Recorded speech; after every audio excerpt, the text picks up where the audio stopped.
Okay, here we go.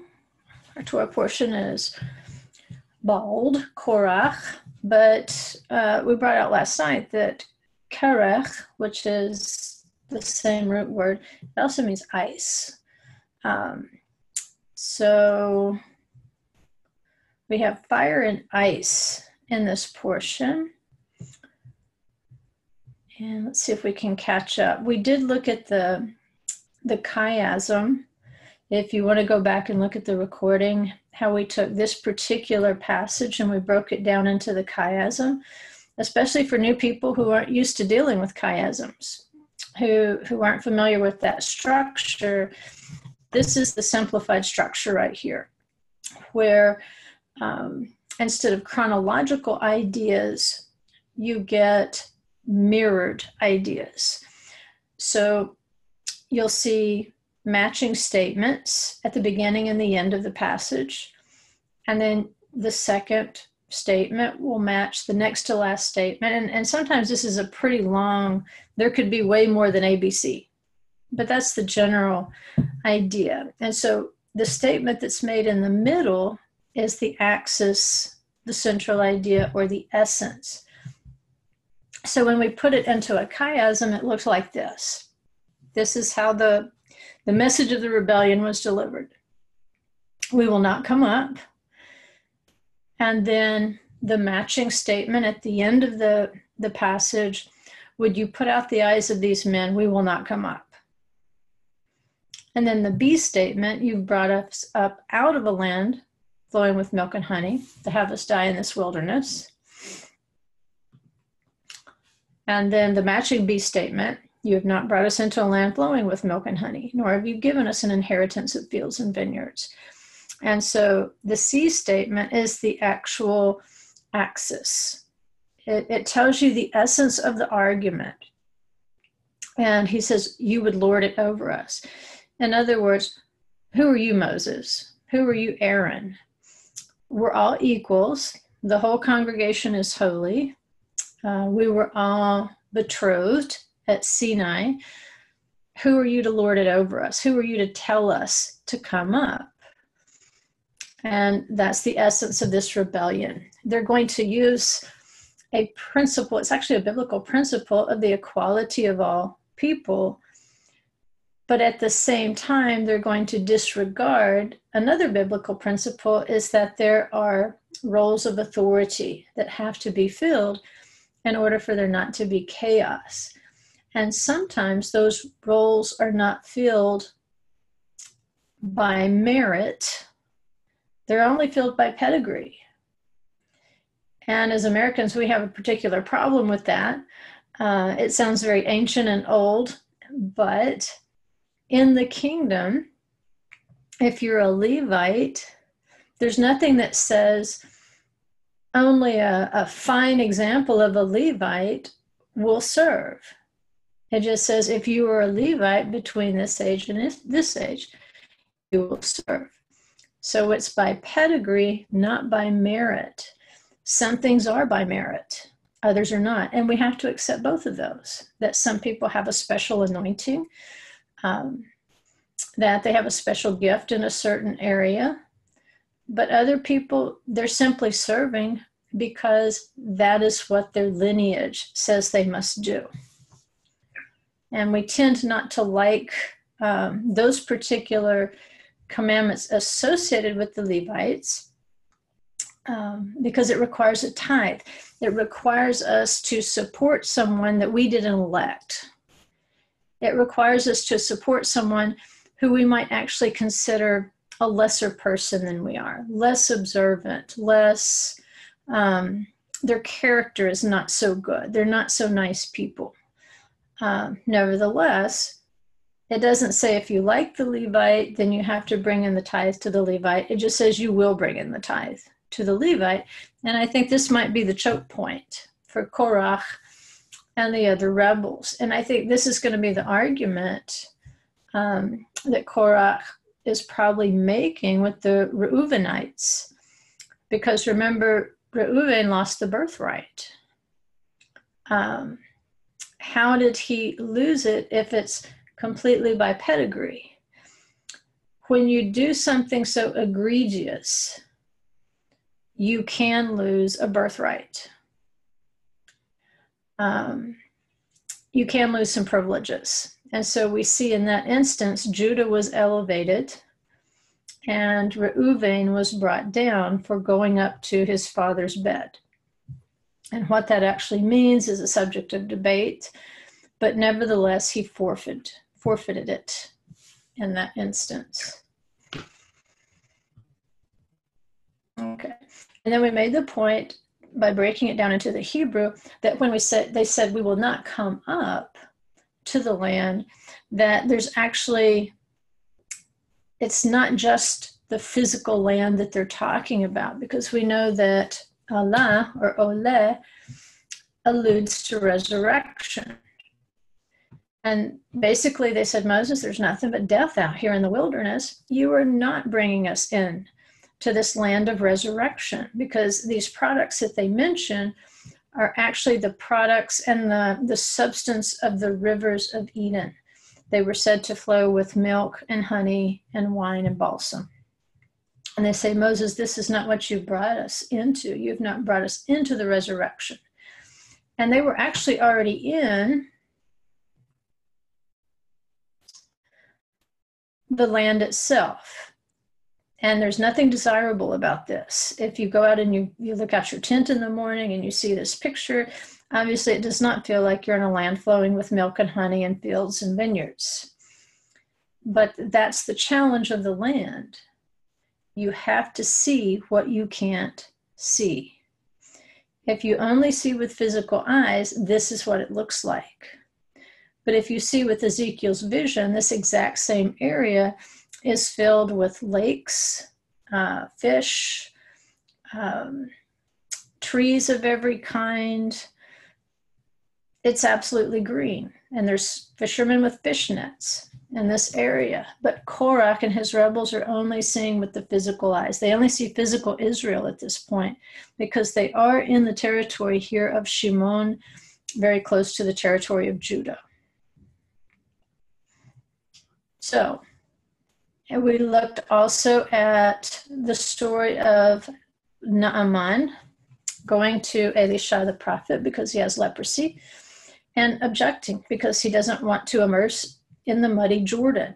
This is what he sees. And he says, basically, any river in Damascus is more beautiful, is more to be desired than this crummy little Jordan River. But remember, the Jordan or the Yarden is where you have to cross over in order to come into the land. The Israelites were already in there. But in order to experience that spiritual level of the land, you cross over the Yarden in a specific place. Why? Because the Yarden represents Yeshua, the one who descends, Yored. And that's what it says about Yeshua. When we see him, there's no beauty that we should desire him. It's like this Jordan, this Yarden River. However, this is what we see with physical eyes, without spiritual vision. But Naaman is persuaded, and so he goes back and he dips 7 times in the Yarden, and all of a sudden his flesh is restored like that at the resurrection, like the flesh of a little child. And so his concept of that nasty, muddy Jordan changed, probably to something like this. And it's a matter of perspective. What do you choose to see when you go to the land? Because you can either continue the evil report given by the spies last week, you can continue the evil report given by Korach and the rebels this week, or you can see this. You can see the life. You can see the garden. You can see the restoration. You can see the resurrection, even though to the natural eye, it may not be that beautiful. And that's our challenge with Israel today. We have been blessed as a generation to see the nation of Israel be born, basically in a day. We have seen miracle after miracle where their enemies were repelled. Yet at the very same time, if we pull up Israel News, we can see that Israel has just as many problems in the natural realm as any other country. If we have threats of war in America, if we've been fighting wars, then Israel fights wars too. If we see rampant immorality in America, then you can see rampant immorality in Israel. Do we have crooked politicians in America? They have crooked politicians in Israel. Is our government in chaos? So is theirs.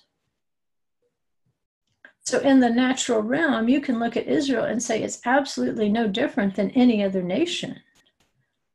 Just like if you look at the scenery, if you look at the sand and the mountains and the rocks and the trees and so forth, is there anything really in the physical realm that's more beautiful than any other country? I mean, we've got the Grand Canyon. I just got back from Switzerland, the Swiss Alps. They're gorgeous, Lake Lucerne. We can go to other places in the world and find landscapes that are even more beautiful in the physical realm. And if that's the only thing we see, then that's the only thing we see. Just a land like any other, just as many governmental problems, immorality problems, war problems. But that's what the rebels were seeing. And we don't want to see what rebels see. We want to see with Moses' eyes.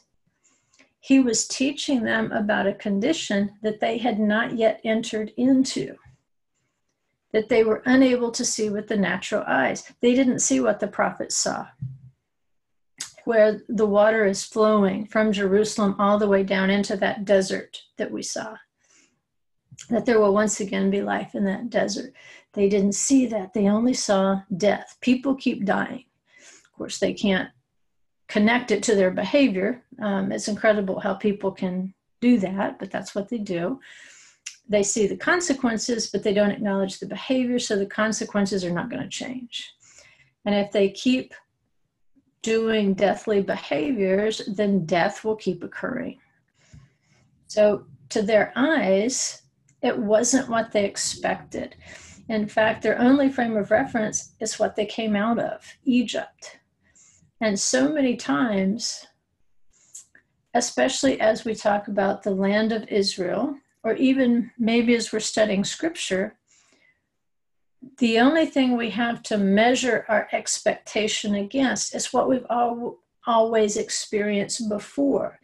So we go into a congregation of Torah believers, and maybe we expect it to be just like church was, to have all the conveniences of a church system that's been in place for hundreds of years, to have the same kind of praise and worship, to have the same kind of pastoral care, to have the same kind of child care, to have the same kind of interest groups.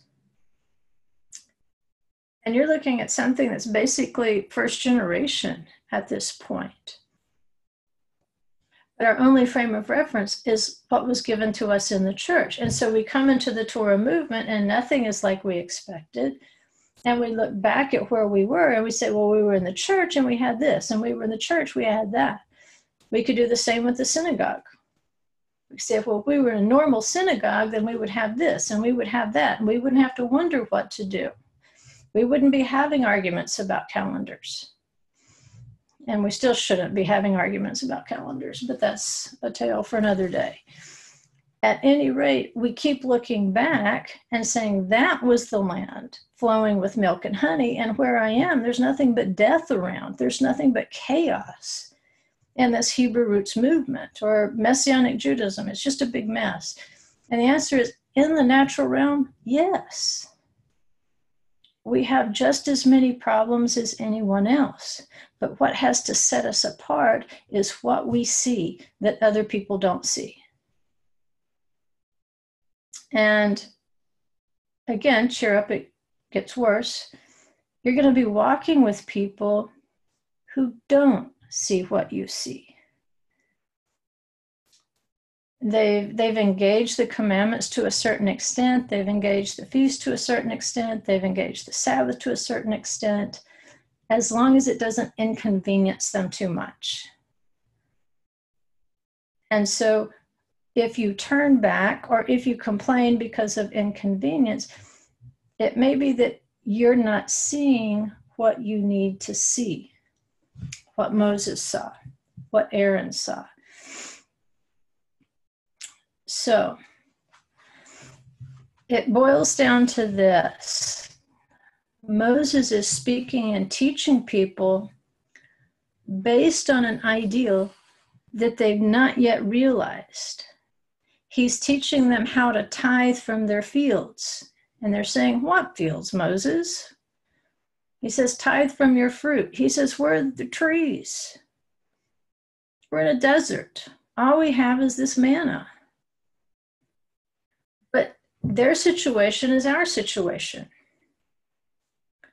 We have to learn the word and we have to practice the word sufficiently, and that has to suffice until we are able to go in and we're able to do all of it. And the understanding is when he says, when you go in, he's talking about a majority of Israel. That really everything is not activated. Even the tabernacle didn't transition instantly to a temple. It took hundreds of years for that transition to take place. And so we read about this beautiful tabernacle in Scripture, and we look at the land of Israel and say, why are they not building that thing? Well, they may have had the same questions when they crossed over and had to keep going to places like Shiloh to worship. They said, where's the place he's going to put his name? Why isn't it built yet? Why isn't it built yet? Because we have to see what is not built yet in the natural world, but it's already built in the heavenlies. It's being assembled in the heavenlies. So we have to be content with learning and practicing the word where we are. Even though it looks like death is going on all around us, chaos is going on all around us. In spite of that, we have to be able to learn and apply as much as we can without giving an evil report of the land. Why aren't they farther ahead? Why do they allow gay parades? Why do they do this? Why do they do that? You have to see what's not there, in spite of what you see in the natural realm. Because if you only look at what's in the natural realm, eventually you'll rebel. So what's the point of learning all this stuff? Nothing's happening. We're not moving. So here's what we have. This is not just a rebellion against leadership, it's a leadership rebellion against leadership. And the sages say this can go back to a rebellion that had already occurred. We see that Moses, Aaron, and Miriam faced 3 adversaries. We have this evil report of the land that says the inhabitants of the land, they're just too big to conquer. They also have interior rebellion. They had Israelite rebels who are using this equality, this idea of community holiness to leverage control. And see what they're actually trying to do in leveraging the control, they're using the argument of equality. And so they're using the opposite of what they actually believe. Do they actually believe the whole community is holy? Only until they get control. That's the way that mindset works. But they also faced themselves as adversaries.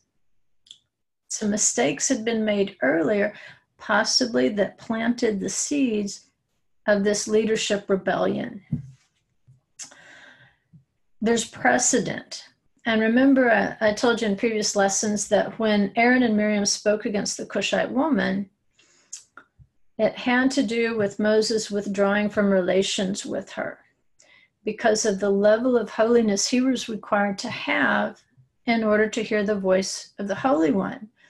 And his precedent is that the Israelites had to withdraw from marital relations for 3 days in order to prepare for the divine utterance at Sinai. So if the average Israelite even had to withdraw for 3 days, he knew that he could be called to hear that voice at any time. So he had to remain in that state of holiness. He couldn't go business as usual. And so he had that withdrawal, and apparently the Kushite spoke of the issue. And so Aaron and Miriam are saying, wait a minute, you can't teach the Israelite men that they owe their wives food, shelter, clothes, and marital relations when you yourself have withdrawn from your own wife. How? That's hypocritical. You have to practice what you preach. But what happened is they did not discern the level of holiness. And often we do that. We think we've got somebody in the Torah. We have found the passage that proves them wrong. But what we've also done at the exact same time is we have ignored or forgotten another passage. And so that's what we find in these Torah arguments many times. In order to select an opinion, we also have to selectively ignore another part of the Torah. Unless your argument can reconcile those things, you may not have an argument. But that's the irony. Because I'm ignoring it, or because I don't realize that it factors in, I can't consider it. And so I'm free to make a fool of myself the more people I tell this. And then I might find out 2 years, 5 years, 8 years later, oh, I completely forgot about this passage over here. I didn't factor that into my argument. And so, it was Abraham Lincoln, I think, got it out of Proverbs. I think it was Proverbs. He says, it's better to be silent and be thought a fool than to speak out and remove all doubt. So that's why I'm very hesitant to jump into a public argument on hot topics, because the older I get, the more I realize I might have not factored in all the information.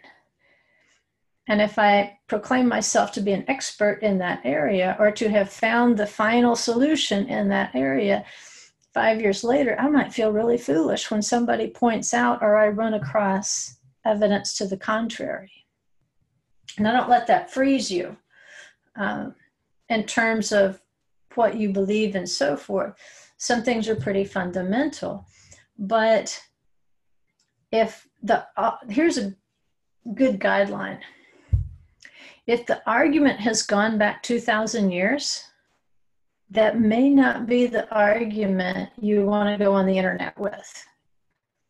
If it's that old. And guess how old calendar arguments are?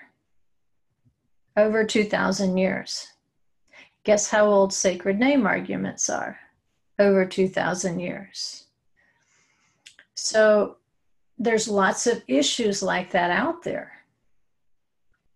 If after 2,000 or plus years, all of a sudden you feel like you're the expert in one of these hot topics, I would maybe take an extra second and say, how have I reconciled all the objections in my argument? If I can reconcile all these objections, because see, it wouldn't be an argument if there were no other points. There's always other valid points. And if you can't factor that in and still make the argument work, sometimes it's better to just put it up on the shelf and be silent. Again, before you remove all doubt. Let's see. So what was the point? We can see Aaron and Miriam do have a point. Moses is teaching this doctrine to the men of Israel. But what did they not factor in? Timing. And that's a lot of the challenges that come against Judaism and the rabbis today, is they say, well, in the Bible, it was done like this. But even in scripture, you can see that at different time periods, there were adjustments to certain things.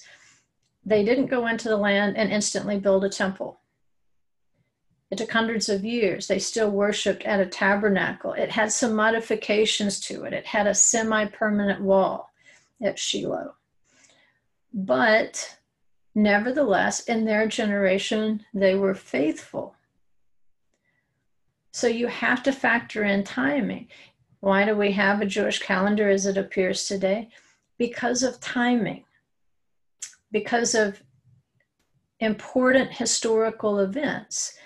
And if the whole point of the feast is to keep people together, you can't really have a feast without having that unity. If everybody's off doing their own thing, it's really defied the whole definition of a moed.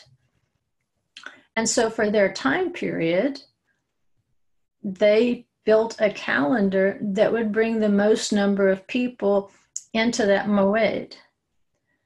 Are they rethinking it in this generation? Yes, just like they're rethinking a lot of things. But we can't get upset when they don't change everything overnight to line up with our latest understanding of Scripture, which is pretty much what Aaron and Miriam did.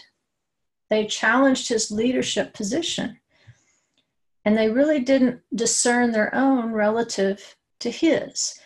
And so, probably unwittingly, they did not intend to start the firestorm that developed after that rebellion. I'm sure they thought, well, Miriam put in her 7 days outside the camp. It's all good now. We're all happy. We're all healed. But we have no idea when we commit a small rebellion, what great fire that might set off, how it might encourage someone to pick up that seed of rebellion and really blow the flames on it and create a huge fire. And that's what we have with Korach and his rebels. They have fanned these flames of rebellion, leader against leader. And so, they should have learned the lesson by seeing Miriam with the shame of leprosy. They should have learned the lesson by seeing Aaron, knowing he deserved the same punishment, but because of his position, he stayed inside the tabernacle to serve. They didn't get that. They didn't learn from that lesson. Instead, again, using that term everybody's using it, they double down. They just set their heels in a little harder against Moses and Aaron. And if you remember something Rabbi Krieger brought up when she taught for me back in the winter, and something that the rabbis bring out. In Scripture, the pattern is that leprosy breaks out on important people. And so when we're arrogant, leprosy would break out on us if we were important. So leprosy isn't necessarily breaking out on every foolish person who's being arrogant and posting things on the internet and saying, follow me, and those sorts of things. So if the leprosy is not breaking out on them, maybe they're not that important to begin with. Again, it's a vision problem. When we proclaim we have the final answer, we might find out later that we've completely missed other insights. There's things we haven't discovered yet, and that should keep us humble. And again, if leprosy only breaks out on important people for being arrogant and wagging their tongues around, that's something we want to think about. But Naaman, he had authority issues, and therefore he had leprosy issues. And he actually rebelled against the authority of the prophet until his servants talked him into it and just basically said, what do you got to lose? But he wanted to be treated in a way that recognized how high a position he had. But notice the transformation. Once he's immersed 7 times in the Yarden, once he's immersed into Yeshua, he's healed like a little child, and he very humbly asks if it's okay. If he can escort his king into a place of idol worship if at least consciously he's rejecting that idol. He doesn't want to bow before the idol, helping the king bow. He's rejecting it. He wants to worship only the God of Israel now. But notice at this point, he doesn't walk in and announce what he's going to do. He doesn't walk in and say, you know what, I'm going to take 2 chariot loads of earth back to Damascus, and I'm going to do this, and I'm going to do that. Instead, he asks. He doesn't assume, he knows. He knows that, okay, I still have a job to do. I still work for the king of Aram. I have responsibilities, but I don't want to worship that idol anymore.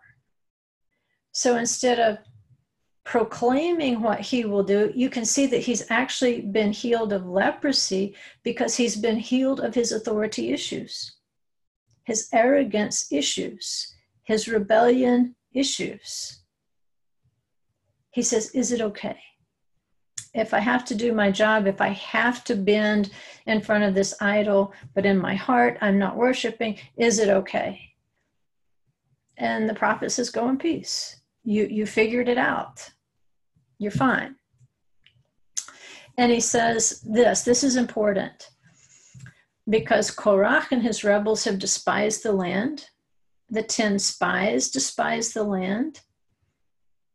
But now a foreigner says, if not, please let your servant at least be given 2 mules load of earth. For your servant will no longer offer burnt offering, nor will he sacrifice to other gods, but to the Lord. Listen to that heart change. His allegiance has just changed. Even though he is still going to reside in Damascus, his allegiance has just shifted to the land of Israel.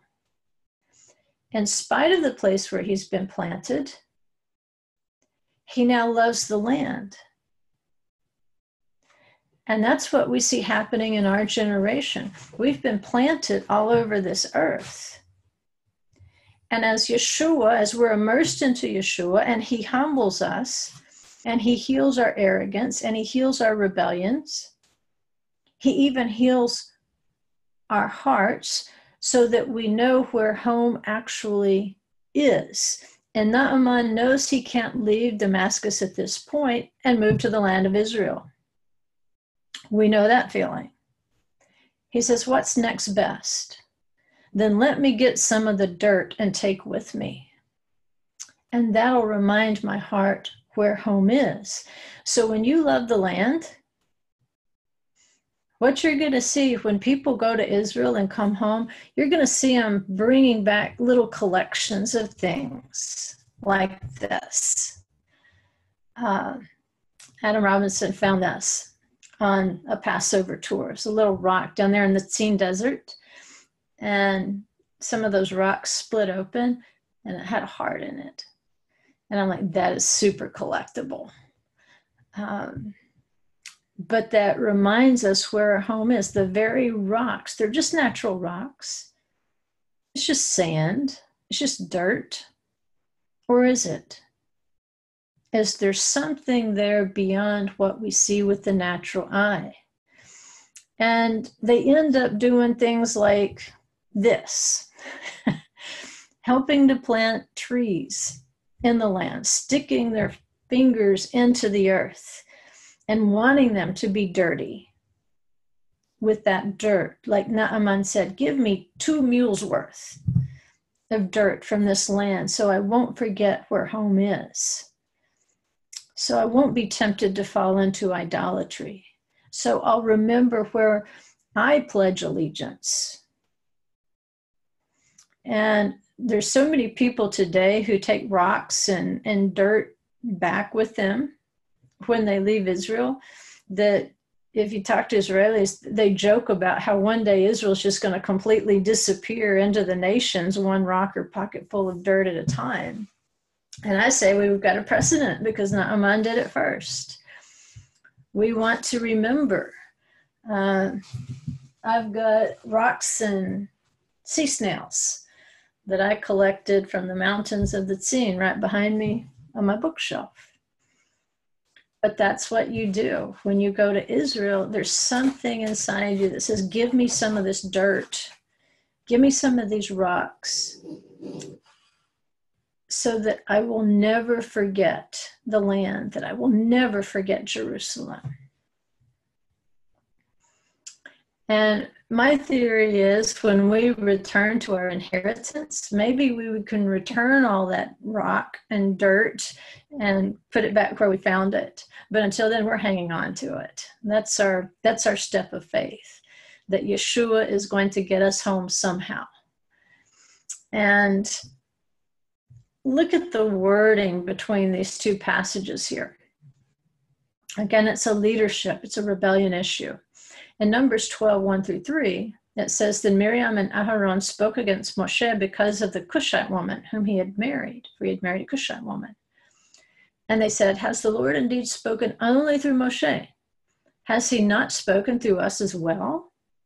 You hear that? That arrogance? Aren't we prophets too? And the Lord heard it. Now the man Moses was very humble, more than any man who was on the face of the earth. Now compare that passage to our Torah portion in Numbers 16:3.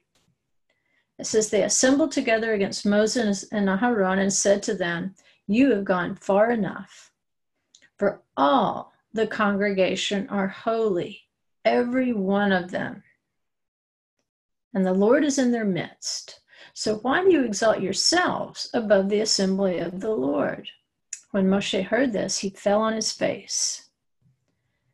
So very similar passages. Aren't we just as good as you? Aren't we all equal? Aren't we all holy? Aren't we all prophets? And when Moses hears it, he falls on his face. Why? Because he's humble. And that's the pattern we need to follow. Instead of proudly proclaiming how equal we are, maybe we need to be humble and fall on our faces in prayer. So let's go back to Eden. I think first mention can help us with the problem. The problem is the Kushite woman. We might say that this week's rebellion and last week's rebellion may have had its roots in Miriam and Aaron's rebellion against Moses. And it wasn't a huge thing. It was just a question. But it planted seeds. So it says in Genesis 2:13, the name of the second river is Gihon. It is the one which goes around the whole land of Cush. So we say, what's going on with this Cushite woman? What's special about her? Well, what's special is she's in the garden. Remember, the garden is going to consist of concentric circles. So we've got the outer river, the Pishon, which it says contains good gold.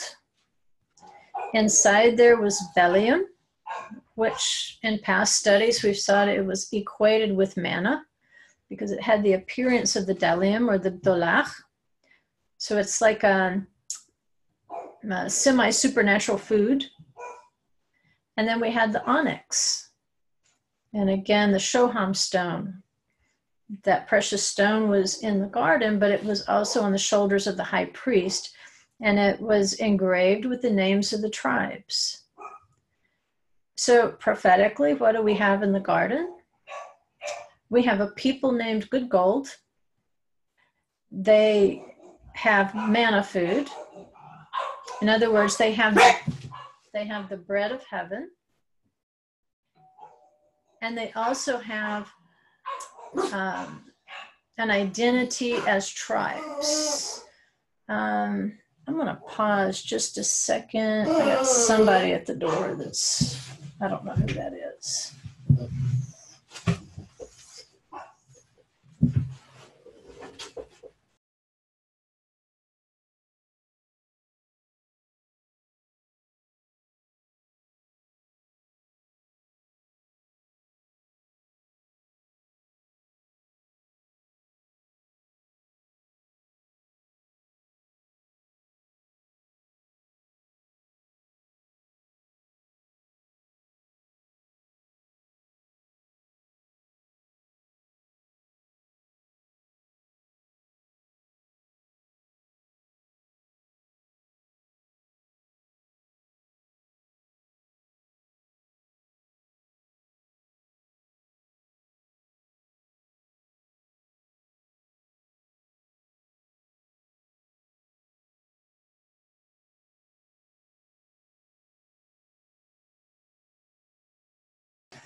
Okay, that was more Becky books for Revive, which I needed. I wasn't sure they were going to make it. That's really right in the nick of time because we got to leave around noon tomorrow. And they'll just pray we'll have good book sales at the conference because we don't make money when we go speak there. We usually go in the hole, actually. And so if you can get good book sales, that really gives you a good boost. And we just sent out the third quarter orphanage funds. So we're like gasping for breath right now. But if we can get some good book sales, that'll put us in a good place to get us through this third quarter. So let's see. I like that, Cheryl. Since we're from the dust of the earth, perhaps that's how we get the dirt back. I agree. Okay, let's get this thing back up here.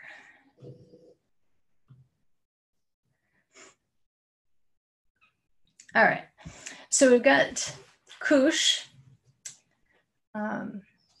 inside of the circle, and she's actually not described as being in this outer circle. There's another river, the Gihon, inside of the Pishon, and it says it's within there, that more inner circle, where we call that Kush.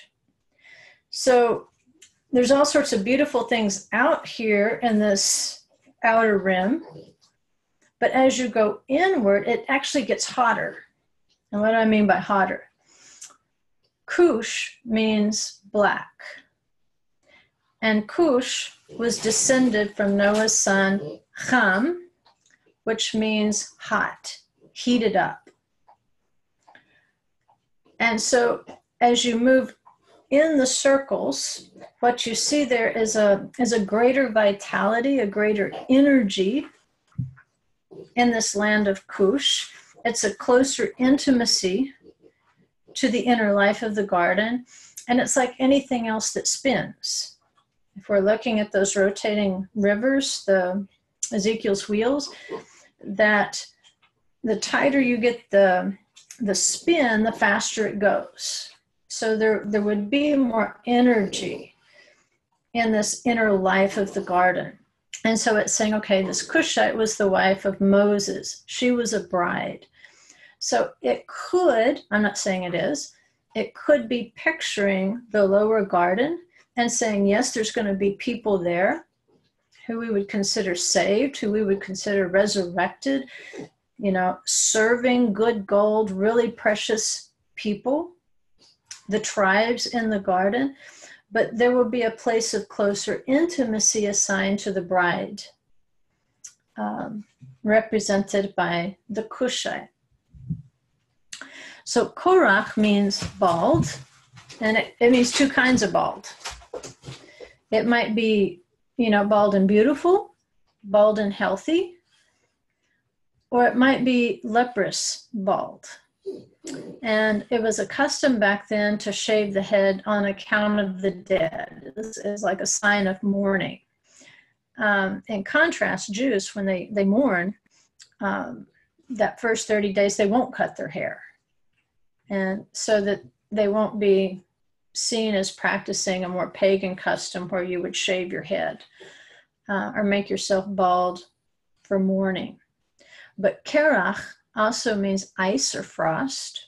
And then kar is cold. If I say karli in Hebrew, I'm saying I'm cold. And so in Micah 1:16, it says, make yourself bald and cut off your hair. Because of the children of your delight, extend baldness like the eagle, for they will go from you into exile. So you can see making yourself bald is not a good thing. It means that you have been defeated. It means that there is death, and you're about to lose your children to exile. And that's what happens. Arrogance, like we're seeing in Korach, leads to exile, leads to death. Let's see. We covered that. And here is the the picture, again, you've seen this before, of the rivers of Eden. So you can see where Cush was located. You can see outer rim there would be good gold, which includes the 12 tribes. It would include the precious stone, bdellium, which is like that supernatural manna food. It would have had the appearance of crystal. So we can see when it says a crystal sea, what that might represent. But also think too, if it's inside the Pishon River, it could also extend all the way to the full interior. All right, we're not just saying it's has to be just between the Gihon and the Pishon River. The 12 tribes can also, like if you're looking at the tribe of Levi, it's in the interior of the camp, and then the priests are in the interior of that, but they're still part of the 12 tribes. So if we're thinking of the bride of the Messiah, then these attributes of good gold, or being part of the 12 tribes, or eating the supernatural bread, the manna from heaven, all those things could still apply, even as you move into the interior. But I just wanted to remind you of the graphic so you could visualize where the idea of a Kushite or a bride would come from.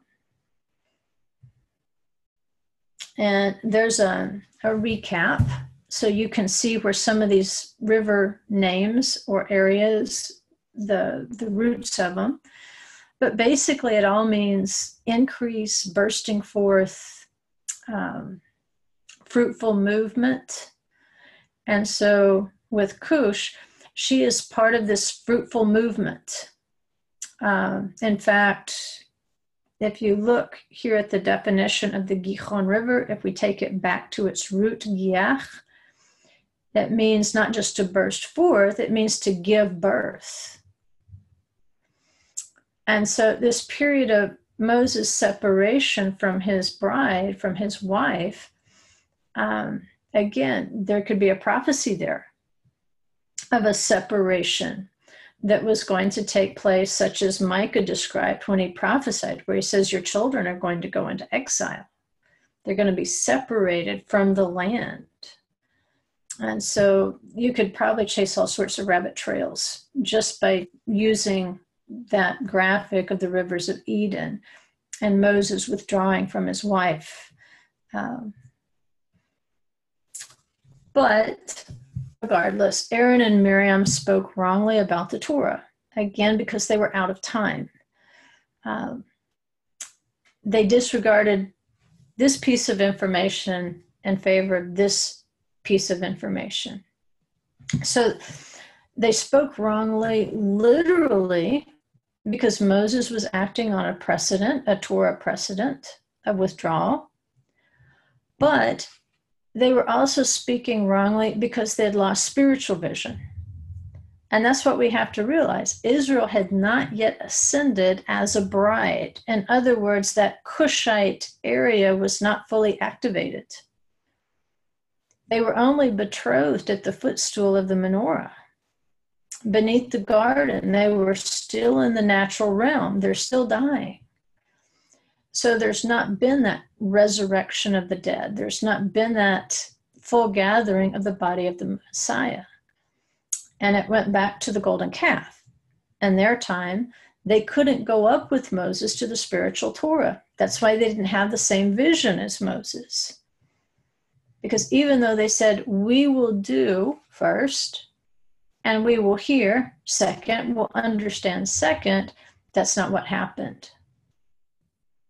And so it was because of this golden calf that they could not achieve that immortality at Sinai and go up. And that's kind of what Korach and his rebels are saying. We will not go up. It's impossible. And again, they're not connecting it to the golden calf. They're not connecting it to the 10 spies. They're just saying it's impossible because we're going to sin. How can we ever be resurrected? Well, you can be resurrected because of Yeshua, the one who descended, the one who Yarad, who came down from heaven. He put off his glory, and to us, he looked like a muddy Jordan River. But in reality, we have to see Yeshua as more than just a poor country preacher who immersed in a muddy Jordan, and he had a strange cousin. We have to see the beauty and the glory and the holiness of Yeshua, which can transform us, that can give us that childlike flesh of resurrection, and that he can cause us to go up. It's possible. Even when we see death all around us, Yeshua can do it. So again, a matter of vision. And if you remember, after the sin of the golden calf, Moses made the Israelites take off their ID, which is ornaments. And ornaments are for bride in Scripture. Its root ad is the same as eternity, and the same root as testimony, edut, which is the Torah. So because the Israelites had given over their jewelry for the golden calf, basically they gave over their position as the Kushite woman, as the bride of Messiah, and they gave it over to this golden calf, which makes it easier to understand why next week it's going to require a red heifer, a female calf, in order to counterbalance that fall. And actually, the ashes of the red heifer, that's going to be the essence of the water that will cleanse you from contact with the corpse, from death. And so where they could have achieved immortality at Sinai, they could have ascended into the land instead of just going in the physical realm. That's not what happened. So the red heifer is going to be part of that return, where we can once again be cleansed from a corpse, from the realm of death, so that we can enter in, not just into the physical land, but into the fullness of that lower garden like we were created to, with that transformed body. And remember, they had the ID was the two crowns. We had that in the lesson past, where they said they got a crown for we will do and we will hear, which is called the tongues of angels. But they lost the testimony when they worshiped the golden calf. They lost the sign of eternity, resurrection, when they gave up those crowns, that jewelry, that ID for the calf. So they're still married in a sense. They've been betrothed, but they're not ready to go up for intimacy and immortality in the lower garden of Israel. So yes, Korach was partly right. The whole congregation is married. But it was only Moses who really did and heard the covenant, who was ready to move into the full relationship. So here's a strange statement in the book of Revelation in 18:7. It says, and it's speaking again here of Babylon, which is also a description of apostate Israel. It says, to the degree that she glorified herself and lived sensuously, and sensuously means according to the desires of the nefesh, the soul, appetite, emotion, desire, and intellect. To the same degree give her torment and mourning, for she says in her heart, I sit as a queen, and I am not a widow, and I will never see mourning. Right, that attitude, it's self-glorification, which is the problem we have in our leadership rebellions, elevating ourselves, and second, living sensually, gratifying the nefesh, appetite, emotion, desire, and intellect. Because you notice this rebellion is paired with a restatement of the tithe to the Levite. And then from the Levites, there's going to be a tithe, a terumah. And so they will also tithe from the tithe. And the argument seems to be, why don't we all just keep our stuff? We're all holy. We don't need to give anything to anyone. We're all holy. That idea is going to ring with the Reuvenites, who say, yeah, we'd like to keep our stuff, the stuff we don't yet have, by the way, Moses, because you've not given us fields and vineyards. And for the Levites, now they don't have to in turn tithe from the tithe to the priests. So you can see the problem. Everybody just says, why don't we all just keep what we have? We've got a better plan here, Moses. We don't want to do all these extra rules you're teaching us. I mean, this is going to be a big hassle to try to figure out a tithe. And again, it's a pipe dream. We're not even in the land. Why do we have to learn all this? And if we did go in, we'd have to start giving all this stuff. Why don't we just live and let live? We're all equal. But when you say, I am not a widow, John is equating that again with glorifying yourself and living sensuously, the problem that we have in this Torah portion. So in the Midrash, it asserts that the rebels were complaining about the land-related mitzvot in general. They did not want a land that had so many obligations attached to it. According to the Midrash, they went so far as to compare themselves to a poor widow who can hardly support herself. And suddenly she's told, now you have to work harder to support all these well-to-do priests. So the rebels organize to glorify themselves and to live sensually by retaining their ties from what they are calling their equals. In some ways, they are their equals, but they've been divinely appointed to a certain role. And then Isaiah gives us a hint, again, as to this widow mentality. Isaiah 47:8. It says, now hear this, you sensual one, who dwells securely, who says in your heart, I am, and there is no one besides me. I will not sit as a widow, nor know the loss of children. What it is a desire for security. It says, who dwells security. And in order to dwell securely, it's basically, you have to take care of yourself first. But nevertheless, Isaiah prophesies, and Micah did, that they will know the loss of their children. They only think they're secure. When you don't give to others, when you don't, we can't tithe without being in the land, but we can work on the principle.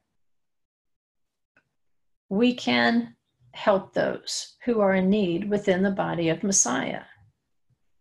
And that's the spirit of it anyway.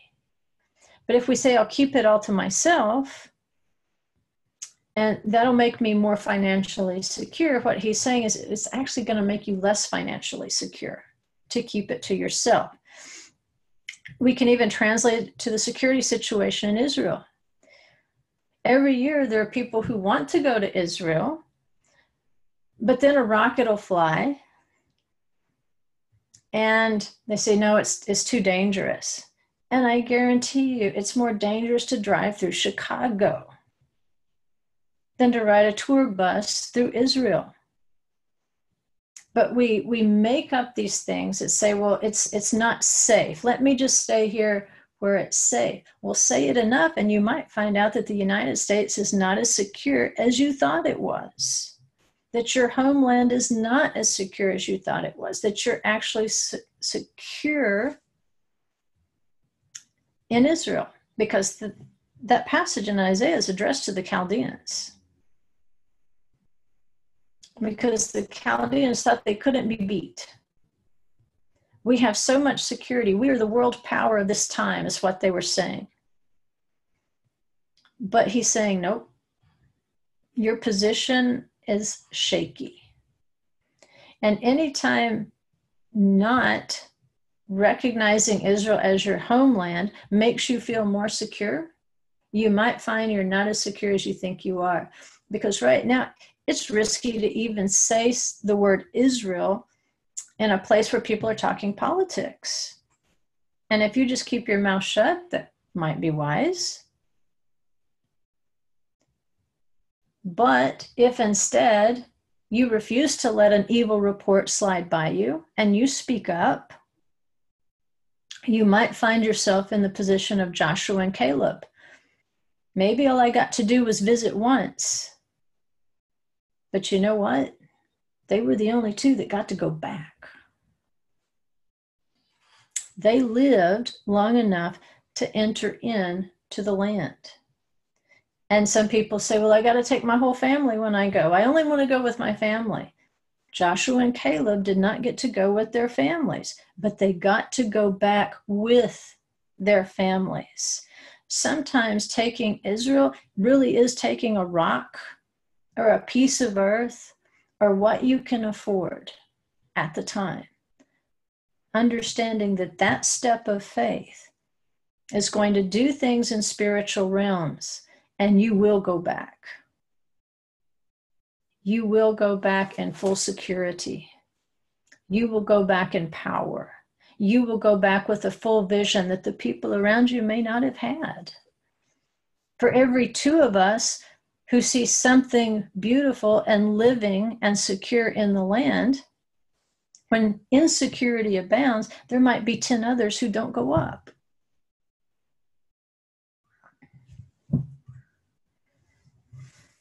And that's the question. Have we come to believe, like the Chaldeans, that the land where we live is our inheritance? And Messiah is just going to take me home without any work on my part? And in the meantime, because we're not in the land, we're free to defy any sort of authority, subvert it, gossip about it, walk away when it threatens our comfort or our self-glorification, or somebody wants to take on a title. I wanted to have Bonnie Manning come and speak for a few minutes in this class today, but she's having a medical procedure and she couldn't do it. But she has an excellent blog about the fivefold ministry and how it appears in the Torah. And when I send the recordings out later this evening, I'm going to include that link to her blog so that you can read it. But what we have to realize, if we're an Israelite, I'm not talking about anybody else, because I think there's lots of people out there that they feel no connection to the land whatsoever. And I think they're okay. They're probably acting on who they are. But if we're an Israelite in this generation, something is tugging our hearts back to a land that is not desirable to the natural eye. There's nothing to be desired about war and being hated and living with less and doing with less. But in our spiritual eyes, we know that there's something desirable hovering just above it that's begging us to stick a foot in that natural land, because it says, I will give you everywhere you put the sole of your feet. And we want to put our feet everywhere because we want to inherit that garden. We want to inherit the inner parts of the garden. And if we're an Israelite, we have to realize, if we're residing in the four corners of the earth, that's a punishment. If you're happy where you are, maybe you're not an Israelite. But if in the back of your mind and in the bottom of your heart, you know that where you are is only temporary, you're only sojourning there, and your heart is longing for home, that's probably a sign you are an Israelite, because it's those 12 tribes that were prophesied from Genesis 2 who reside in that garden. And we're tired of being punished. And we're ready to acknowledge the sins of our ancestors that caused us to be driven away from that land.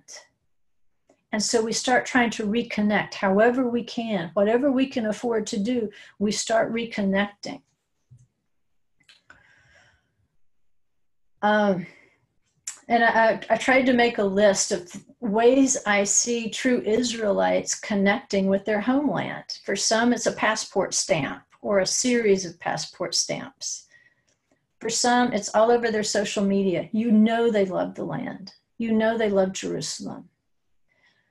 It's in their wall art. It's in the things they hang on the walls of their houses. It's in the music they listen to. It's on their bookcases. It's in their hobby craft. It's in their volunteer activities when they go to the land to plant trees and so forth and work in vineyards. It's where they spend their vacation time. They don't save up for Disneyland. They save up for Jerusalem.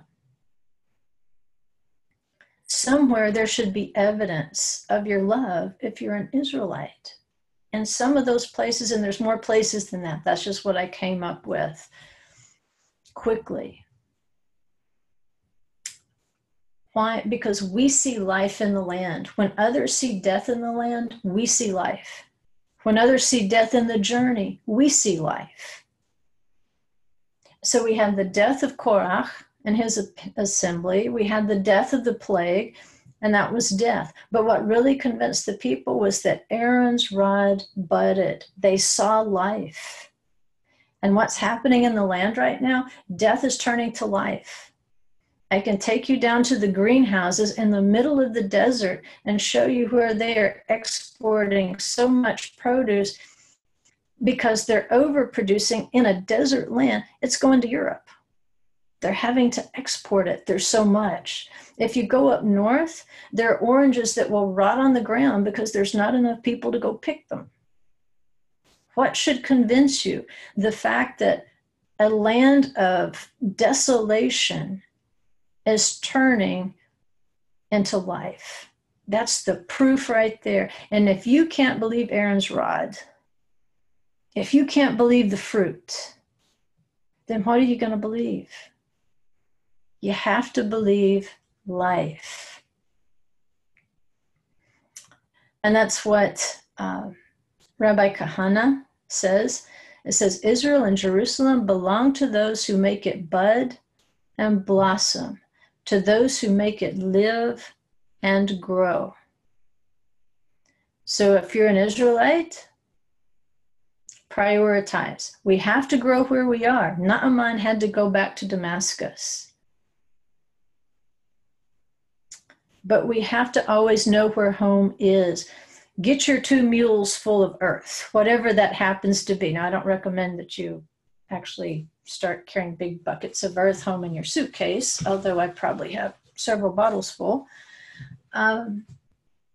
Remember where first is. There's no place like home, and home is Jerusalem.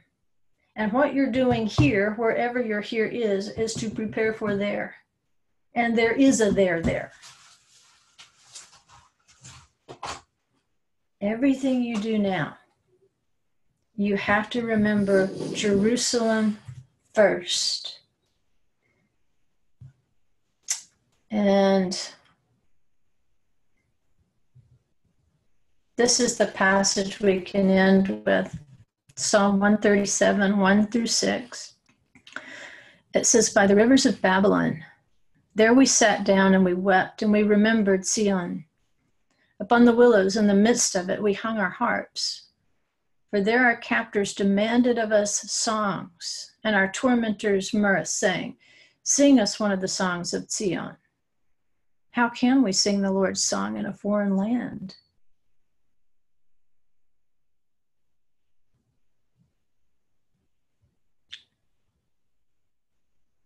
If I forget you, O Jerusalem,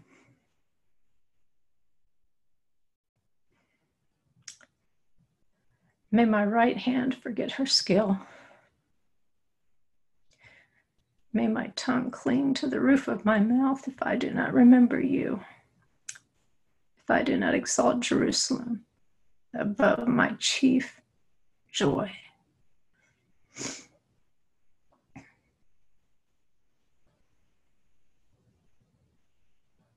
That's a psalm to read every day, so that we remind ourselves, if we forget Jerusalem, we don't deserve to talk. We don't deserve to talk about anything if we don't talk about the land and the resurrection and the fact that Yeshua descended so that we could ascend to the land. We will go up. If we forget Jerusalem, We deserve to do nothing else with our hands.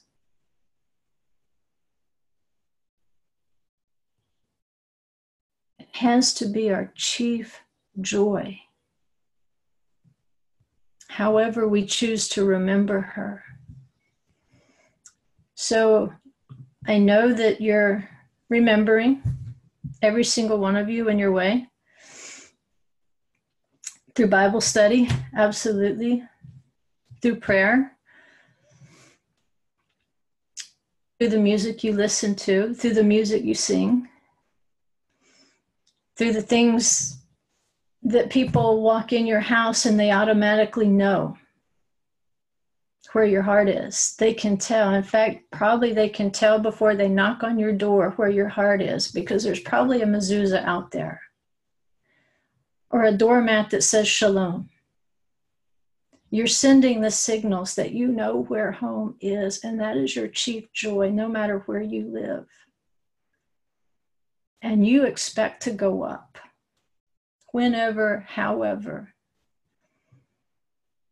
You save your nickels and your dimes and your quarters, and eventually you buy plane tickets and passport fees, and you go to the land and you tour and you try to put your feet everywhere you can possibly put them. And you go and you volunteer, even in an imperfect place where everywhere around you, yes, there's death, but there's also life. Everywhere around you, there's imperfection, but there's also people striving for perfection. It's just up to us whether we give the good report or the bad report. And I'm here to tell you, there are good things going on in the natural land, and there are perfect things going on in the spiritual land. And we're going to go in, we're going to go up, and we're going to go in. And I'm going to surround myself with people who think like me.